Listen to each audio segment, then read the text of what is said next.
directed straight at EXE, trying to make sure he's not on a comfort champion. And then on the other side of the board, we've got Graves and Elise, the first two bans coming out from CHK. So we'll see what Exerters go for their third ban here, whether it's something more meta or whether it's something at the mid lane. It is going to be Poppy banned away. Okay. So denying that from Tolkien. I think we saw Tolkien on that last week, if I remember correctly, which often I do not because my memory is appalling. So but I'm pretty sure we did. Super interesting here from the ban strategy from Exerters, really targeting EXE, who most people have said is the sole threat on CHK. Not to throw fire or anything like that, but most people said EXE is the standout player on CHK. Limiting his champion pool, he's played a lot of Corki and a lot of Ahri, both champions he's incredibly good at. Now we're going to see him on something new. It's going to be Azir first picked. It's going to leave Gragas up for Dandy. I do think... Sorry, I can't talk. I forgot. You just talked. Punch on you, mate. Damn. Banter. I think we'll see an early Gragas pick. Oh! Here we go. So no, don't tease me. Do not tease me. Is not going to lock in the fiddlesticks. There's no way that's going to happen. But Azir first pick. I mean, actually, Joker isn't going to get his number one champion right there. And also, Dandy gets his favourite jungler right now as well. I'm sad that we don't get the fiddlesticks, man. Well, yeah, I mean, Joker isn't going to get that Sivir, like you said. She's very popular just because it's kind of bringing the Sivir competition back to the forefront. Her Ricochet, obviously now critical strikes. It's not a huge damage boost, but it definitely makes her slightly more viable. She can push waves slightly quicker. It's a huge damage boost if you're good at critting, mate. Yeah, you are, and if you've got the RNG gods with you. I do like the Azir, though. I know it's very interesting that they pick the Sivir into the Azir. One of the only mid lane champions, apart from Nivea in the game, who is particularly good at dealing with Sivir compositions. So just a little tidbit there that is kind of interesting. Maybe CHK had their game plan, and even with the Azir pick, decided to stick with it. Yeah. I think what's also interesting is that CHK have pretty much only basically always played Sivir compositions in the recent times. So maybe the Azir pickup is literally looking at how CHK usually play their games, which is with that Sivir, with that Gragas. Yeah, absolutely. And we actually have another couple of disengaged champions locked in as well. We've got a Trundle and a Braum coming out from Exerters, so definitely fitting into that deny the Sivir composition setup that we're kind of seeing come out here. I'm interested to see what CHK answer with here. Like, by the looks of things, it's looking like Lulu Alistair would fit into a Sivir composition perfectly. I wouldn't agree with the Lulu so much because you kind of need some damage to come out here. We saw this composition at Ice Series quite a few times, and exactly like you said, it lacked serious damage.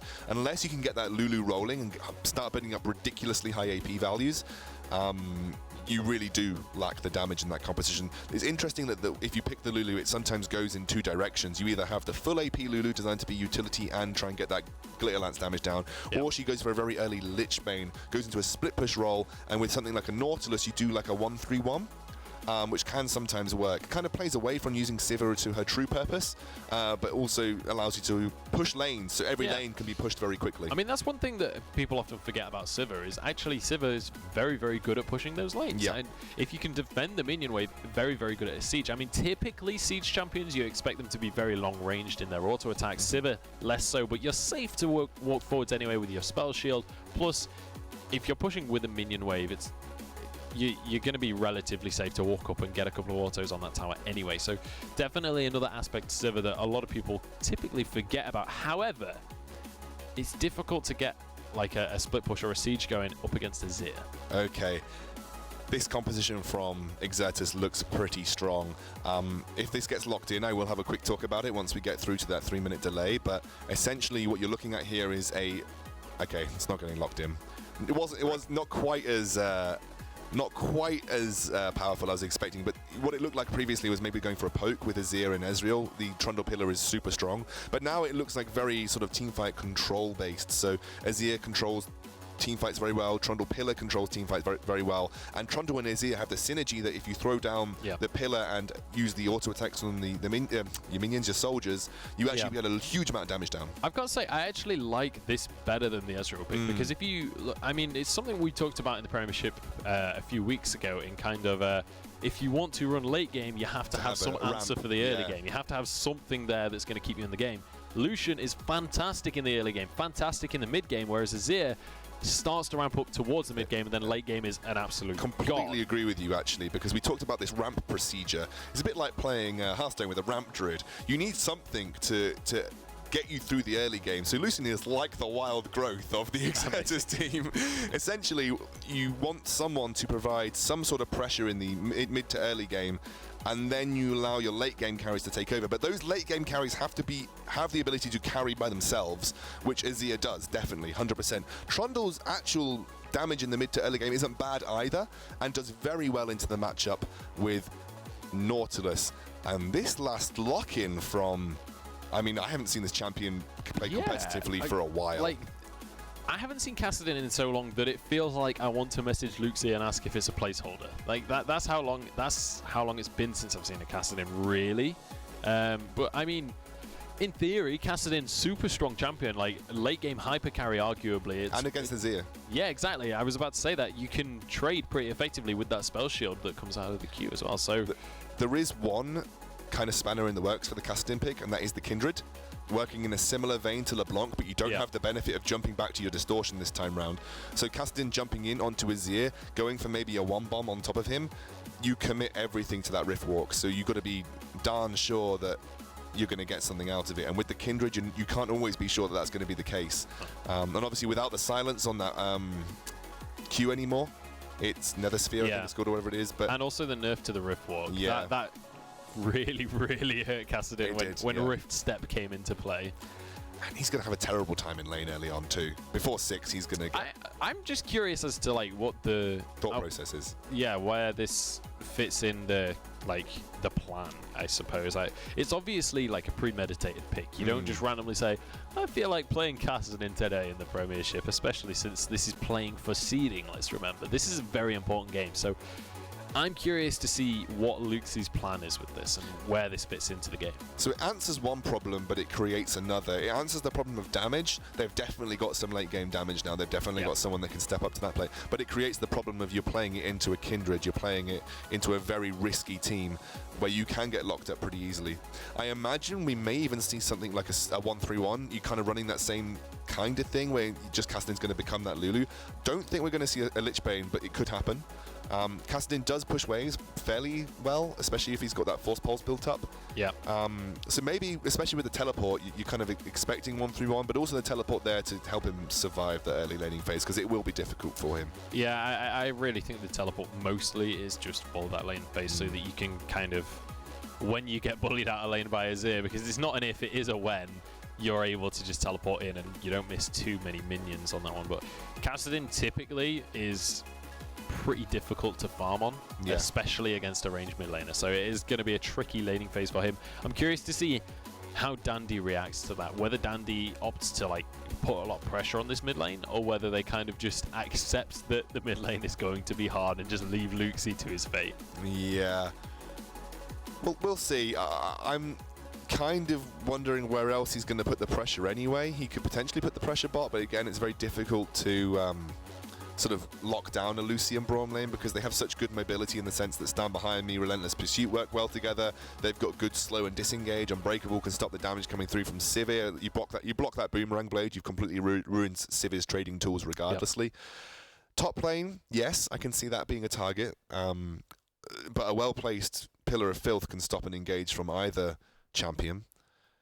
So yeah, maybe he applies mid lane. Maybe we see a lane swap here. I mean, that would make sense. It kind of makes mid and island. Remember, when you do make the lane swaps, very rarely do you have pressure put in any lane. So you do have just that 1v1 from Special and Luxie in that mid lane. I think definitely from the side of Choke as well, the lane swap makes sense. Because why on earth would you ever want to be in lane against Lucian Braum? That is an absolutely terrifying combo. It's so easy for them to just get ridiculous amounts of pressure. Like one Q lands from Braum, and suddenly you're stunned up and you take a huge amount of damage from the Lucian. So it's just not a fun lane to be in at all. So I wouldn't be too surprised to see that swapped out. But then again, it's that matter of, do you then kind of screw over your top laner? Because someone has to lane against Lucian Braum, in theory, unless you go kind of just for the the 4-0 tower push. We very rarely see that 2 versus 1, which is kind of a shame in my opinion. Yeah. I really like the intricacies of the 2 versus 1 matchup, but yeah, at the end of the day, it really just comes down to which top laner is going to do better without farm. So Nautilus in that respect does have an okay time. You know, he can push waves pretty well. He pushes waves far quicker than Trundle does in the early game anyway. Yeah. And he'll do moderately well without farm. I mean, he's got Titan's Wrath as a shield. He's got a lot of CC in the back. He'll always remain useful. Trundle, on the other hand, not so much. He does need a bit of gold behind him before he can start becoming a threat. Yeah, I would imagine that a lane swap from Choke would make a lot of sense here. They don't want to put Tolkien in the 1 versus 1 versus Zergoth.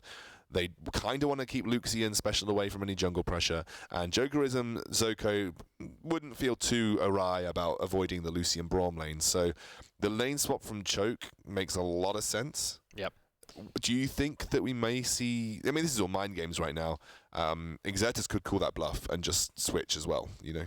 Yeah, absolutely. I mean, there's a whole lot of potential swap-ups and things that could come in, and I'm curious to see whether we see an invade come out and whether we see the super deep lane swap wards come out again, like we saw in the first game of today, TCA versus M&M. We saw M&M go for a very, very aggressive invade down to make sure that they had that ward down just next to the inhibitor tower, so you can see that lane swap coming on out. Do you think that's something that we'll maybe see in this game, or do you think it's just going to be a matter of kind of just winging it and seeing what happens? Apparently one of the players has had a power cut, which has been told by production, so that's why the game hasn't started just yet. We are in a pause. Power cuts are the bane.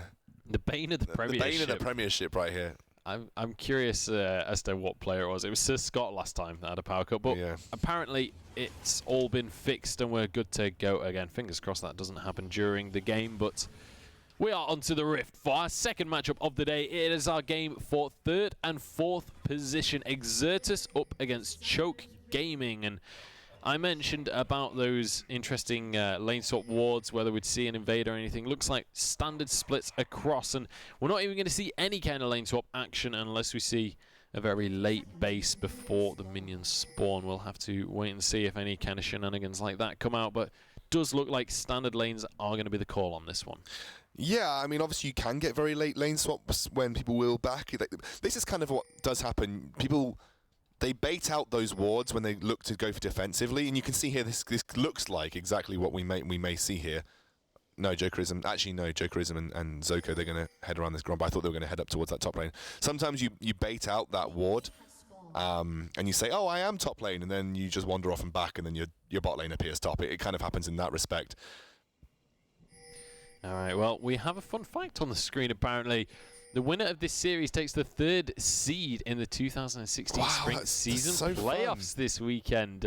Make sure you tweet us your fun facts using the hashtag ESLPremGrem, and just make sure you tweet us Please don't with say anything Toms. you want to say using the hashtag ESLPrem. That is our standard hashtag for the Premiership. But we're into the game, and by the looks of things, we have a very, very aggressive push coming out from Wiz, who's going on a bit of an adventure into the enemy jungle. It's going to be Dandy and Tolkien starting off with those Razor Chickens. But I don't think there's too much that Wiz is really going to be able to do on this one. I'm just going to try and get some harass down. Yeah, interestingly, it's actually Exertus that looked for the lane swap. I'm interested as whether they tried to call the bluff, and I think they did because Trundle actually head towards that bot lane. He would not have head towards that bot lane if he thought that it was going to be a 2 versus 1. You can see now he's moving back towards the jungle to run around with Nocturnal Plex. So it looks like Exertus may have called their own bluff in the sense that they may be not in the situation that they wanted to be in. And I think they made the same judgment as us, that given Choke's composition, they probably wanted the lane swap, so they were going to try and lane swap into it. Yeah. But Choke said, maybe they know that, and we're going to double bluff them and then and head back towards normal lanes. So that's part of the mind games and lane swaps that you see here. You know, fun fact. And that's the power of the lane swap ward as well. You can... Yeah. There is a strategy that denies those mind games happening if you just go for that group and go for that early ward. So interesting that they didn't decide to do that and kind of just went for that risk. Yeah, and actually you're going to see Zergoth, he has hit 2, so he will start to move towards that top lane. And Special doing so much damage in this mid lane. Luxie has had to go for that corrupting potion, and obviously that makes a lot of sense given the lane that he stood into. He's already had to burn through all 3 whereas it's just the Dorans and 2 pots. He's trying to trade with that Null Sphere over and over, but you can see here just so much damage. This is exactly what we talked about. This is Kassadin in lane against a mage. Like, what do you... There's not really any option for him in terms of what he can actually do about that. Top lane tower is going to go down in favor of Exertus, but at the same time, that bottom lane tower going the way of the Sacco squad, aka CHK Gaming. Well, they're certainly not bald on the map right now. They have taken their first turret of the game. I know you give me a wincing face. It was pretty grim. But I think this is another 3 buff here by a Kindred in the lane swap scenario, because Dandy, I think, went to commit bot lane. And I've given that Plex started in his bot side and Dandy started... I don't think they started their red buff, right? They started the...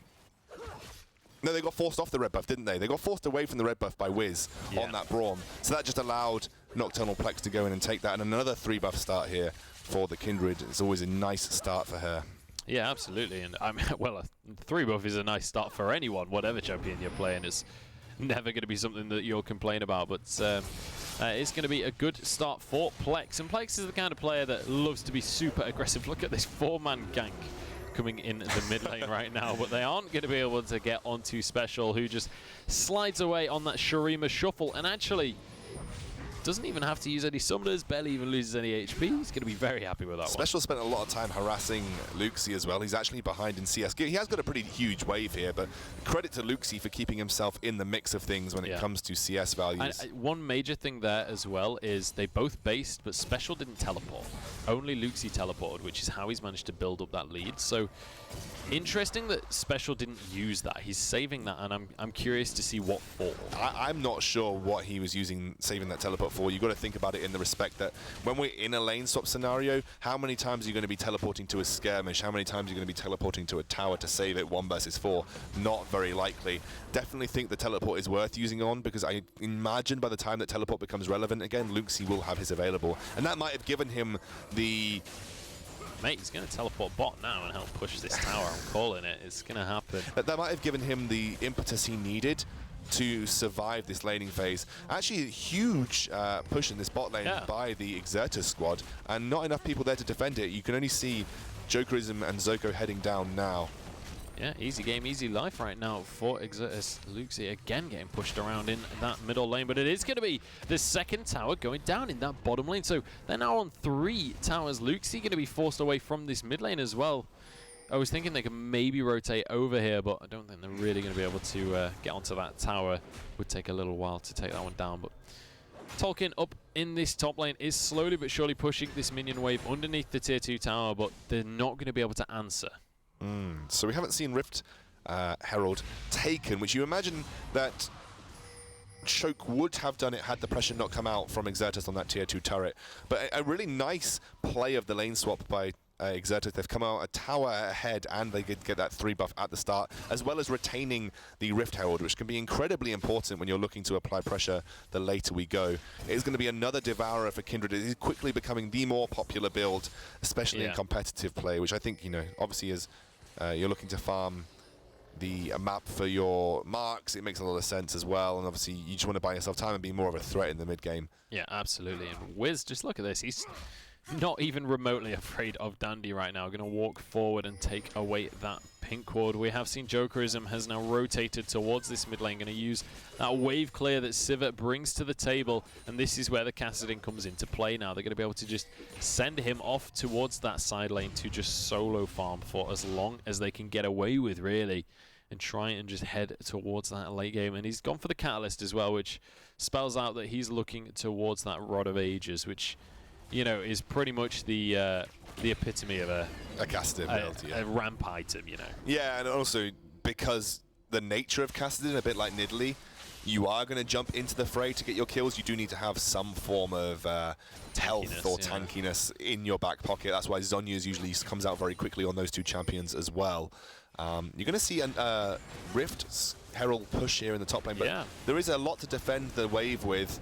Zoko jumps straight on in and gets a 4-man knock-up actually there, but Tolkien does take a little bit of damage for Zoko's trouble, but another wave comes on in, and this Rift Herald buff is going to do wonders for them. They're going to start to chunk down this tower, but actually Gakis needs to be a little bit careful, because There is a whole lot of CC in those 3 champions that are under that tower. You're going to see Plex is going to head back towards that bottom side to defend versus Luxie, who will have his teleport available in roughly 20 seconds. It's going to be the red buff, obviously, spawning as well, prompted Plex to head down to do that. Luxie knows that the red buff's available. He's got 2 levels. He's going to ward up, and he's going to see Plex heading towards it. This could be an opportunity for Luxie here, or he could just choose to apply pressure to this turret. I think he wants to make sure those minions get underneath that tower. Doesn't want to just allow those to be frozen or any craziness like that. But Jokerism kind of struggling a little bit in this middle lane. He's being forced underneath this tower by Special on that Azir. But I think the most important thing in this game so far is the fact that Luxie is even with Special in CS right now. He's managed to kind of live out the storm that is the early game up against Azir. And the beauty of a lane swap is that you actually kind of reduce the amount of time you have to spend laning versus your opponent in that mid lane. And this is kind of benefiting the Kassadin to no end at this point, because you saw, even keeping himself in CS, he was getting bullied out slowly from the laning phase. My only worry for Choke is that they don't realistically have the most reliable wave clear in the world. I know we've talked about Sivir in the past, but it's not totally reliable. It does eventually clear the waves, whereas there is pretty decent wave clear. Azir is one of the more reliable wave clears in the game, especially once he starts to build up that attack speed. Luxie doesn't provide any form of wave clear at all, apart from Force Pulse, which allows him to get pretty close to that minion wave to make it happen. So Azir classically very good at sieging, and if Exerters get that opportunity to push forward, then Azir is very classically good at both sides of a siege as well. He's good at being sieged against as well, just stalling out those minion runs. He's a really strong champion in general. I think that's why we're seeing him come back to the fray with the bug fixes too. He's the kind of champion that's very, very strong all around, because even in a teamfight composition, Azir fits. He's got complete zone control of an area. He can just like destroy people. You can essentially build him like an assassin if you get fed enough. So he's one of those champions that no matter what the situation, he's always going to be at least useful. For sure. That's kind of why his skill cap is so high as well, though, because you have to play him in remarkably different ways to make all of those different styles work to their best ability. It's going to be Nash's Tooth. That is the standard start for most Azir players. It does give them a lot of their key statistics, which is obviously the attack speed, the AP, the cooldown reduction, all of which are so useful. It's going to be Dragon going down here to Exertus. It's going to be a nice 5 stacks for Nocturnal Plex, which will be fantastic for his Devourer. And you see here Special single-handedly just keeping the Shores safe in this mid lane. Going to push on towards this inhibitor turret. Sorry, not inhibitor, mid lane turret. What am I talking about here? Jokerism getting chunked out there by Gakis, and Special just jumps forward to try and clear away the wave, and even through the spell shield still gets taken down to half of his HP, but a decent amount of sustain is going to be available there from Zoko, and actually a really good job so far by Choke to just kind of, as I said before, weather this storm of the early game and just kind of start to slowly but surely ramp up. They're doing good in terms of AD carry CS as well. 10 up on Gakis right now, and that cull is just 30 away from being done. But here we go, the siege begins in this mid lane, and there's 2 AD carries available. Luxie gets a good bit of damage onto Gakis, who's going to have to use his culling onto Zoko. But in the end, they can't really get too much damage onto the tower, and that's the main thing that Choke are looking to achieve, is to defend that. They're just clearing the waves with the Sivir Ricochet as much as they physically can, and they're allowing Luxie in that side lane threat-free just to farm up here. This is kind of what he would have wanted, given the situation, and is now going to slowly... The way you said what he would have wanted, it sounded like he's died. Well, he hasn't yet. Could do later on. Yeah, but yeah, you're absolutely right. This is certainly... a good situation for them, but the mid lane tower looks like it might be going down soon. Plex actually gets knocked up, but Zoko isn't level 6 yet, just hits it, but he can't get his ultimate off in time. Dandy is going to go down as well. Well, Luxie has arrived on the scene. Lamb's Respite is keeping just about everybody alive. Double kill comes through for Plex, and he's looking for a third as Tolkien gets stunned up and gets burst down. That's a kill going over to Special, and it's suddenly 4-1 with a 4,000 gold lead. Oh, wow. I'm not sure if that was intentional by Gakis, by the way, but he totally baited Luxie into the fray there by stepping out of the Kindred ultimate and then jumping back into it with Relentless Pursuit. And yeah, that is exactly what I mean about why Kassadin and LeBlanc aren't particularly good into a Kindred, because once you commit everything and you don't get the kill, you're left there taking damage, waiting for Rift Rock to come back up, and then the heal comes through and you get locked up by the Braum and so on and so forth. You saw exactly what happened. Yeah, absolutely. And That is going to be fantastic news for Exertis. They were already kind of in the driver's seat, but they've just managed to kind of get that extra bit of an advantage that they needed, and now this is the point in the game where they're going to really start to feel in control. That was 2 kills as well for Plex, so he's suddenly so far ahead of Dandy that he's going to be able to just kind of go wherever he wants in this jungle now. For sure, and nearly getting towards those full stacks of Devourer. It's going to be Realize, looks to be coming out next on Special. That is the most classical second item for the Azir. You just slow with those soldiers, you just consistently apply sustained damage over a course of a team fight, and you become pretty impossible to deal with. And Realize is so good into Sivir as well, just because you slow everyone that's running towards you. So yeah, again, I love the Kindred. I think she's so powerful as a tool in terms of you know, keeping your team safe against these kind of LeBlancs and Castins. And I feel like, I do feel like Choke are going to struggle, even as we head towards later games where Cassadin becomes incredibly powerful. I do think that this is an issue for Choke, and I think it will continue to be an issue, and it's why I think that the Cassadin pick was, while seemed really interesting, potentially wasn't the most viable against the Kindred. Well, we'll have to wait and see, because, I mean, he has finished off that Rod of Ages, and when you get a lot of CDR, you do have a pretty decently high amount of sustained damage as well. It's not... I mean, Cassadin is typically known as an assassin, but you can kind of play it as somewhat of a mage playstyle, so it is doable to do that, and we'll see whether that... The real issue is because... Zoko is going very deep for this one, has to use that Unbreakable Will very early on, and actually that's a very, very big cooldown to be using so early, and now Rift Herald Cannon coming forward. This is going to be one dead tower. There's no way they're protecting this one. Explosive Cask used, but it only hits Zergoth, and now Plex actually walking forward so aggressively, trying to get on into this fight. Choke Dandy just gets annihilated right there, and they push on towards an inhibitor. Choke are just doing, Exertis are just doing ridiculous things right now. Wiz is going to survive because of that Lamb's Respite, just trying to stay in for the heal. Not quite going to be able to get it though. And that Glacial Fracture is going to be able to... Glacial Fissure, sorry, is going to be able to knock them away and keep Exertis safe. They walk away with a tier 2 tower and a couple of kills. Yeah, Tolkien in the bot lane, however, is just pushing a huge minion wave to that tier 2 turret. I don't think it's going to get it now. There's not enough damage here to take that down, but definitely is applying pressure. Going to force the teleport coming out from Special at least, and he's going to move straight in and start to farm up even more. Yeah, the point I was making about the casting is that, yes, he's got Rod of Ages, but he's going to require so much more than that to be that late game threat that we know him to be. And actually, Exertis aren't giving Choke the time to do so.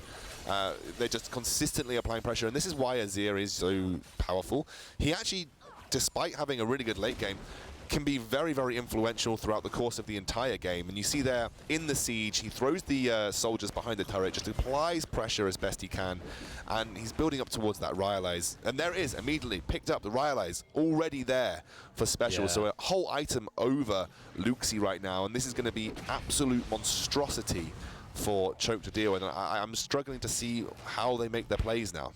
Yeah, literally they have to rely on clearing waves and stalling out this game, because they're already, let's just remember, we're 60 minutes into the game and they are just down to inhibitor towers right now. That is a terrible, terrible place to be this early on. It's very difficult to continue to kind of maintain the gold difference, you know, like to be able to stay even when you're just forced into your base. But good defensive warding in their jungle is going to mean that they're not just kind of stuck turtling on their inhibitors right now. But look at the gold lead. That's the key thing here. 7,000 in favor of Exertis already. They're so far ahead that honestly, they can start to try and crack the base just so early on in this game. And you're seeing the play from Exertis that managed to get them a game off Renegades in that best of 3 series. They're looking very controlled, not making any risky plays, not overstepping their boundaries either, and actually Special has been fantastic so far, as well as Plex. You can see he's 2-0-3, had so much more of an impact than Dandy, and this has kind of, in my honest opinion, been one of the issues for Choke, is that Dandy hasn't had the impact that he would have wanted to have in that jungle. In all of the games that I've seen him play so far, a lot of it has just been Luxie really performing like a monster. Yeah, absolutely. Special right now is absolutely terrifying. He kind of just walking wherever he wants. He was like 3v1 in the bottom lane just there, and casually just bullies them underneath their tower while clearing the waves. And there's not really anything Choke could do about that one unless they can converge everyone onto him. But there's no reason for Special to overextend like that. There's no reason for him to be in a situation where they can actively punish without losing something else. EXE do so well grouped in sieges right now. There's literally no reason why they wouldn't be grouping and sieging, because the combo of Zergoth and Special under a turret is just so hard for Choke to deal with. They either have to commit to the team fight, which plays into Kindred's hands, or have to try and split push them to death. And yes, Kassadin is great. Yes, Tolkien on Nautilus is great for split position, but they're not classically known for their ability to absolutely shred towers. No, they're absolutely not. I thought Wiz was going to commit to try and clearing those wards there. He is actually going to go for that one, and I'm kind of thinking that one backwards because he's in a very safe place to go for that one with Special near. But, I mean, you're absolutely right in terms of they can just go for these sieges, but Baron is going to be up in 35 seconds. And with Azir too. Yeah, usually you would think, oh, 20-minute Baron, that's very, very risky to go for. But with the composition like this and with how far ahead they are, I really don't think it's that far of a cry. But Nocturnal Plex, I nearly called him Netflix then. My brain Nocturnal Plex and Chill? Yeah, Plex and Chill. But here we go. Dandy Chap is going to be able to knock Wiz into Jokerism right now, who does have a decent amount of damage. Exhausted come out, and that is going to keep that support alive. Glacial Fissure going to be able to maim. He gets away from that one as well, as Zergoth gets aggressed upon now by Luxie, but flashes away. Now Plex exhausted and locked on down. Lamb's Respite finally going to come out, and Special arrives with the Shurima Shuffle and will start to clean up this fight. Look at the members of Choke drop right now, but actually they're fighting back. Jokerism is still alive, but Special is on full HP, and he's looking for, I believe that was a quadra kill. No, it was a double kill going over to Gakis as well. Special managed to get a triple for himself, but it is the ace coming out, and you cannot just ignore an Azir like that in a team fight. Oh, I mean, he just did so well to control that team fight with both his soldiers and that shuffle. They actually fought that 4 versus 5 for the most part. When that Lamb's Respite came down, Gakis did join the fray. And that was real turning point here for Exertus, but massive swing. They're going to take the inhibitor. I'm actually unsure as to why they committed that hard with Wiz to take that ward, or at least go so close, with Lucian being in the bot lane. Maybe they are just confident enough to try and fight 4 versus 5 with the Azir, but realistically I don't think it was the most sensible decision. It worked out for them because Wiz just kited 3 members of Choke round the backside of their jungle and then used the Fissure to try and isolate them from the fight. And the flashes were available when needed. You know, Zergoth got jumped on by Luxie, he flashed over the wall. Plex committed very hard, got exhausted, but still had that Lamb's Respite available, which allowed everyone to catch up and gave some crucial time to allow Gakis to get into the fray. And you just saw that, I mean, Special was just all over that fight, controlling it perfectly with that Rhyalize. The Shurima Shuffle put everyone outside of the Lamb's Respite even, so they could try and get some kills while that Lamb's Respite was down. Yeah. So really well played by the Exertus lineup, and they're looking super strong now, 10k ahead. Yeah, absolutely. And just look how scary Zergoth is right now. He's got 7 assists for himself. That's precisely 70% kill participation from him. 100% kill participation from Special, though. And from Gakis as well. But here we go. Baron is going to be started off and taken straight on out. That one is going to be picked up by Plex, and here we look like we might just be having a fight as well, as Dandy desperately trying to get away, but the Pillar of Filth is going to block his path, and Special finishing him off with the Thunderlord's Decree. And with the mid lane inhibitor already taken, it looks like top lane is going to be the call. We do have Luxie pushing down in this bottom lane, but honestly, mate, I'm not sure Kassadin on his own can push quite as hard as the entire lineup of Exertus. Yeah, and you can see the entire lineup of Exertus just waiting. Special has got his teleport. He is going to go single-handedly attempt to defend the shores versus Kassadin. Kassadin now maybe looking to back off.